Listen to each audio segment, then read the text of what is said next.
கரங்களை குவித்து பாதங்களில் தலையினை வைத்து வணங்குகிறோம்.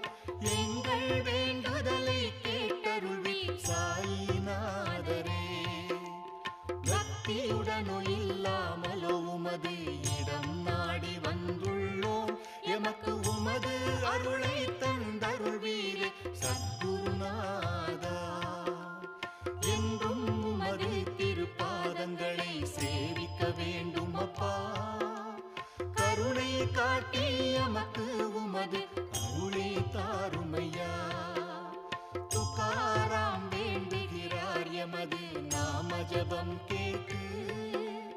அருள் கூர்ந்து எம் சம்சார பற்றை நீக்கிடுங்க